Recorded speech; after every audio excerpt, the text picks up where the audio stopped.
Je vais voir. Vous allez entendre. Je vais écouter.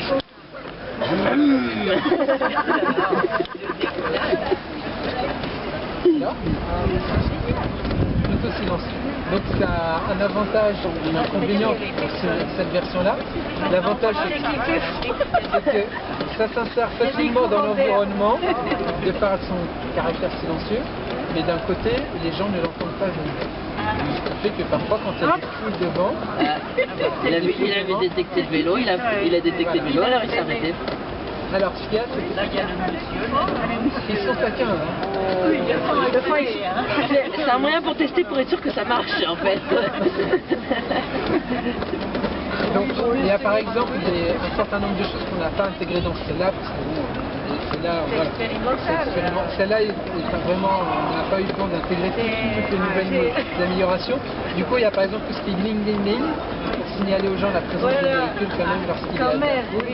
Voilà. Et où, par exemple, un certain nombre de fonctionnalités aujourd'hui sont déjà intégrées dans certaines navettes qui fonctionnent aujourd'hui en Suisse, par exemple, telles que les dépassements. Oui, on en a en Suisse. Dans quelle ville, par exemple? À Lausanne, sur le site de l'École Polytechnique Fédérale de Lausanne, le PFL. Voilà, je te le rends. J'ai visité Lausanne il y a 2 ans, mais je n'en ai pas vu. Ça doit être tout récent. Il y a 2 ans, j'en ai pas vu. Le PFL, non, ça c'est récent. Ah oui. Alors, en fait, c'est sur un campus universitaire. Ah d'accord. C'est pas dans la ville. C'est pas dans la ville de Lausanne. Mais le campus se trouve à Lausanne. Donc ici, nous sommes arrivés à Hôtel-Dieu. Voilà. Donc, s'il y a des personnes qui veulent descendre à Hôtel-Dieu, il n'y a pas de souci. Sinon, eh bien, on va continuer. Il y a une expo. Alors, il y a une expo. donc, vous voulez aller jusqu'à Belcourt? À Belcourt, pardon? Je te le métro à Belcourt. Écoutez, je vous invite à faire le start. Voilà. Impeccable. Hip hip hip. Et là, ça peut atteindre quelle vitesse? Alors, normalement, il est prévu pour rouler à 20 km/h maximum. Mécaniquement, il peut rouler à 150 km/h, mais on limite à 20 km/h parce que l'idée, c'est voilà, il faut que les gens s'habituent petit à petit à des véhicules sans conducteur dans leur environnement. Parce que là, encore quand vous voyez quelqu'un dans le véhicule, ça va, mais quand il n'y a personne dans le véhicule, vous le voyez se déplacer tout seul, quand ça va vite, il faut vous dire que ça fait, voilà, ça laisse indifférent. Donc l'idée, c'est petit à petit, on augmente après la vitesse, mais dans un premier temps, 20 km/h, c'est déjà pas mal du tout, sachant qu'en plus, si quelqu'un se jette devant le véhicule à 20 km/h, c'est sûr qu'il freine fort et que les gens ne sont pas non plus assis avec des ceintures comme dans les véhicules. Voilà, tout à fait, exactement. Ah, là, vous êtes quand même, normalement, cette position se met assis. C'est vrai que très bien, vous faites bien. Comment? Ben écoutez, aujourd'hui, c'est une PME qui développe. C'est un projet de recherche et développement. La PME s'appelle Anu. Voilà, tout à fait, c'est en région parisienne.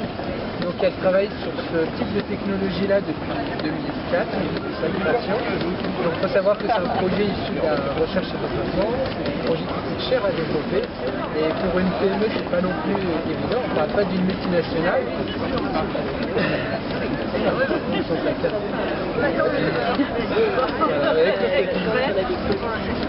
Et à longue échéance, ça pourrait faire quel parcours? Eh bien écoutez, aujourd'hui par exemple, la PFL, c'est un parcours de plusieurs kilomètres. Voilà. Mais qui emprunte des rues, qui passe sous des complexes, des bâtiments, etc. C'est vraiment un parcours magnifique, avec plein de stations, des règles de circulation, des limitations de vitesse un peu partout, etc. Donc c'est vraiment un environnement riche. Alors là, c'est vrai que c'est très simple, hein. On voit une ligne droite, un aller-retour, on dit finalement ça ne fait pas grand-chose ce truc-là. Mais bon, en même temps, voilà. Il peut détourner les places ou pas en fait. Non, mais on peut avoir des pattes. Comment? Alors dans Paris, on a eu des présentations, des démonstrations, mais on n'en a pas commercialisé là-bas. Non, on en a vendu, comme je vous ai dit, en Suisse, en Angleterre, 2 aux États-Unis, une à Singapour. Oh là, c'est bien. Oui. Une pour l'hôpital du Mans. Oui. Et voilà. Donc pour le moment, on en est là. Et il y a des choses, regarde, j'ai bien d'ailleurs. Comment? Il y en a qui ont des yeux complètement surpris. Et pour l'Angleterre, c'est commercialisé où? À Oxford. Oxford. Ouais. Pour un centre de recherche.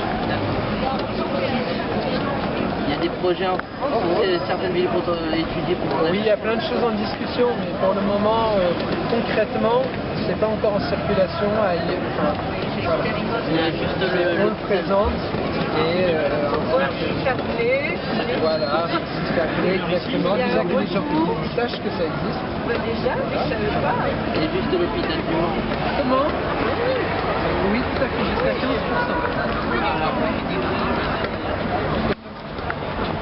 C'est pour ça que je vous ai dit qu'il faut rouler jusqu'à 50 km/h sur place. C'est pour avoir suffisamment de puissance. Eh bien, je connais pas très bien la...